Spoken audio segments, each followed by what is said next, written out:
They say we are not human. Not in the same breath, not in the same blood, not in the same light that graces their temples and towers. They speak of us in hushed tones, behind polished podiums, through institutions cloaked in law and sanctity. And yet, their actions scream louder than any scripture. We are less. They say we are incompetent, too primitive to govern ourselves, too unworthy to dream beyond their leash. They dress their control in robes of aid, civilization, and progress. They hold our hands like they would a child, but only to chain them quietly. And then they declare, only we can guide you to humanity, as if they own the path to what it means to be human. They do not want us around, not truly, not our voices, not our visions, not our culture.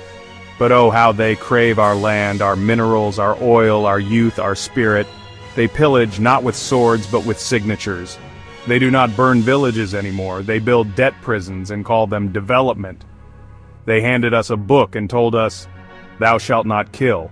And yet they kill us, through bombs, through starvation, through silence, through bullets cloaked as peacekeeping, through disease left to fester while medicines rot behind patent walls.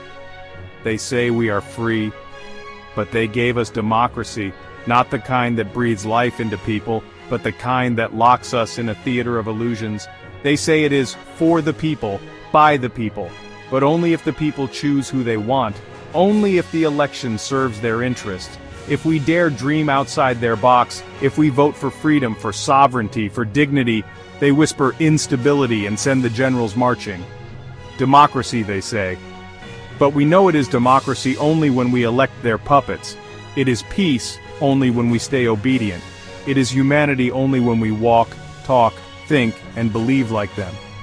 And still, we rise.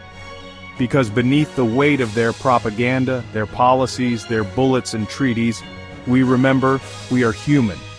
Not because they grant us that title, but because our ancestors lived, loved, fought, and danced long before they arrived with their chains and crosses. We are human because our land sings when we walk it, because our dreams do not need permission to soar, because our freedom is not a gift, it is our birthright.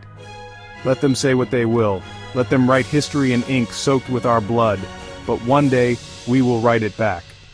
In our language, with our voice, on our terms.